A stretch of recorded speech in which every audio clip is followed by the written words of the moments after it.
South Park has landed a critical blow against the Walt Disney Company, one that I think we are still figuring out just how badly it has damaged the brand that Bob Iger attempted to build. South Park, of course, skewering Kathleen Kennedy, Lucasfilm, Star Wars, Marvel, the MCU, Bob Iger, all with that little Panderstone. And because it was called joining the Panderverse, folks out there are wondering, is there more to this? Will South Park continue its calamitous collapse of Disney? And perhaps with all of the movies vacating 2024 and going to 2025 due to the Hollywood strike, which, by the way, South Park is not suffering due to, we wonder, will South Park perhaps release a movie next year? We'll talk about all of it and why we are speculating that way right now. A mirror, mirror on the wall, who's the wokest of them all? Hello, folks. Welcome back to Where Hollyweird Gets Wise. It's the WDW Pro Show, and we're happy to have each one of you, don't you know? Take a look out of this article. Spiked is the name of the website, and it's called South Park Has Burst the Woke Hollywood Bubble. Disney's love for dull, race-swapped reboots has finally got a well-deserved kicking. This one says, in the latest episode of South Park, Eric Cartman is having nightmares that he's going to be replaced by a black woman. He is terrified that a Disney executive is under his bed, looking to swap him for a diverse woman who complains about the patriarchy. His mother reassures him that he is imagining things. South Park has long punctured elite bubbles, and yes, they have. Think about all of the different entities they have taken on. This time, creators Trey Parker and Matt Stone take aim at the Walt Disney Company, specifically targeting Disney CEO Bob Iger and the head of Lucasfilm, Kathleen Kennedy, the Disney-owned production company behind the Star Wars franchise. Last week's episode, South Park, joining the Panderverse, takes Iger and Kennedy to task for filling their films with self-righteous woke messaging, a phenomenon that has now been alienating audiences for several years. It perfectly captures the growing distance and animosity between Hollywood's hectoring execs and the cinema-goers they're meant to serve. And yes, indeed, what South Park has done is it has allowed the mainstream to realize that it's okay to criticize Disney. And holy cow, what a torrential 6 days it has been for Disney. Think about it. Ike Perlmutter and Nelson Peltz coming out in unison as a party against Bob Iger, the Trian Group now controlling the shares of both of those men. You also have the information that has come out of Gina Carano taking down Kathleen Kennedy specifically with specificity in those tweets that we've covered here, talking about what was done to her behind the scenes at Lucasfilm that led to her leaving the Walt Disney Company and its efforts to make good Star Wars and regain the trust of fans through The Mandalorian. We've also seen, of course, more dramatic, disastrous decline at Disney, including what is happening with ESPN, which we're not covering today, but we will be covering, actually, the drop in Hulu. Not the drop in Hulu in terms of the price, but the drop in terms of how Disney is negotiating with Comcast. There's some, perhaps, we might think, deceptive kind of tactics being taken there. We'll talk about that very, very soon. Now, this article goes on to talk about what all happens in the episode. I think that most of you out there have probably seen this, this special event, South Park, but I'm going to say this. If you have not yet seen it, then perhaps you should. Perhaps you should go watch that at the earliest possible occasion. Now, here's where I think this is very interesting. At the very end, it says, South Park does an excellent job at poking fun at all of this. And unusually for a South Park episode, the ending strikes a relatively conciliatory note. Cartman finally meets the real Kathleen Kennedy, the first to use the Panderstone to generate content. She explains that all had been going well until along came ugly letters from bad people who couldn't stand that some of the Panderstone's rehashes had diverse women characters in the lead. So Kennedy doubled down, deciding to make movies to fight all the bigotry in society and using the Panderstone to do so. This was a mistake, she realizes, resulting in boring, preachy films. Now, folks, if you're wondering why Trey Parker and Matt Stone likely made this be part of the storyline, well, it's because they don't want to get sued, I would suspect. They don't want Kathleen Kennedy or the Disney company to sue them. And so what they did is they made up this ridiculous story about how Kathleen Kennedy was substituted out with Eric Cartman from another multiverse. And that's just another parody, more satire of Disney. But it's not to say that the films that have come out from Disney have been good. No, what they're saying is that it's as if they were written by the Eric Cartman of the opposite political spectrum, the opposite Eric Cartman ideological spectrum. And that's the Kathleen Kennedy produced films that we've had. It is taking Significant blows against the company. Happily, the article concludes, it seems that Disney is belatedly waking up to this reality too. In September, Iger pledged to quiet the noise on the culture war, conceding that Disney's woke reputation is now a threat to its business. And boy, has that actually expounded since then. The central thrust of joining the Panderverse certainly hits home. People are sick of being lectured by woke corporations, and South Park has rightly taken them down a peg or two, maybe more than that, folks.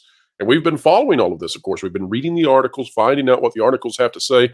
This is now appearing all over the place. It's not just in conservative circles. It's not just in moderate circles. It is all over the news. Everybody is taking note. Now, Laurie Wastel is the writer there, and we congratulate what a fantastic piece, folks. Make sure you click on the link to go read the full article. But here's what we're talking about in terms of the impact that South Park is having and why this is resonating across the globe.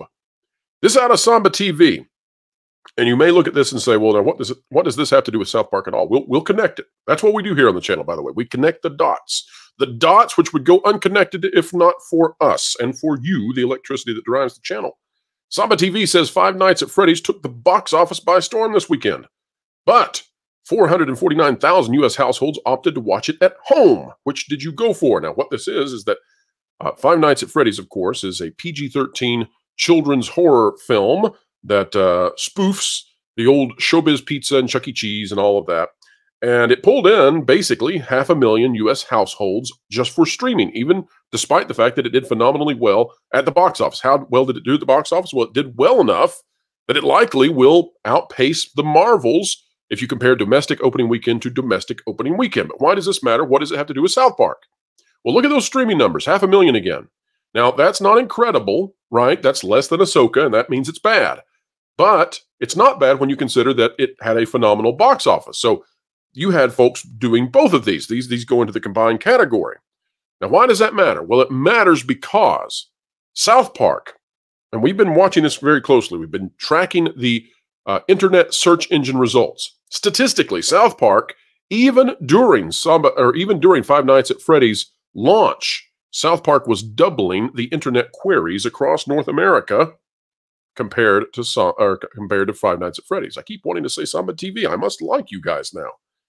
But yeah, so South Park is doubling it. Now, if you take a look at how much money Five Nights at Freddy's made at the box office, again, probably going to outperform a Marvel movie, and then you combine that with the streaming, South Park is likely to have massive viewership numbers. Massive viewership numbers. We can't wait to see the official results out of Nielsen. But here's what else we can't wait for. If lampooning Disney is this successful, if it lights the internet this much ablaze, if it has people talking for these many days, then why not release another South Park movie theatrically? There will be nothing in theaters in 2024. The door is wide open. It could be the year of Snow White and the Evil Queen with Brett Cooper, as well as Eric Cartman continuing his Panderverse exploration and taking down of Disney. Think about all the money that could be made here. Think about what could be done if South Park, when it takes on Disney, is this popular. Well, I think, frankly, this is something that Trey Parker and Matt Stone should definitely look into. And if they continue with this vacancy at theaters, if they continue and they put this on theatrical release, I don't think for a moment that it will harm Paramount. I think Paramount Plus will actually benefit from it if we look at this Five Nights at Freddy's strategy where 500,000 people still tuned in to the streaming aspect. I say, why not go for it? And I bet all of you out there would love to see this happen. Perhaps there is an Avengers film starring all of our little South Park characters, and perhaps that is quite the moneymaker. Remember that as the Hollywood strike paralyzes Hollywood, as it sends Disney into despair, there are studios such as Bent Key and such as South Park Studios, which are not beholden to any of it, and they can continue on. They can grow their content and somehow, some way become even bigger than they already are. Bent Key just starting, but South Park remains the hottest cartoon on the planet, and perhaps the most poignant pundits when it comes to pop culture there is. All right, folks, if you enjoy content like this, consider clicking the like button, share, subscribe, and when you click it, you stick to the algorithms. It's the notification bell. Drop a comment down below and let us know. Do you think this is a wise strategy? Should there be a movie And should it then fund more Casa Bonitas around the country? Or should they stick to streaming where they are so successful? Let us know. Folks, don't forget that the Pro Show is live Thursdays, 5 to 7 p.m. Eastern Time. We'd love to see you there. And wherever you are, whatever you're doing, keep learning, keep growing, and keep having fun. Make sure to catch the Pro Show Thursdays 5 to 7 Eastern Time. Entertainment explained, the culture curve conquered, live with Pro and all his friends. Oh, hey Florel, what you doing? Thinking about Rome? No, I wasn't. But thanks. Now I lost the game. Dang it. Now I lost the game. No. Well, now you're a double loser. Hey guys, you know what would help you in your grief? Forgetting those things and filling your mind with articles from thatpartplace.com and using that website as a launching pad to get you lost in thought with all of the team from there. Yeah, that's actually a good idea. Yeah. Oh, well, Flora, would you look down here? I hate you.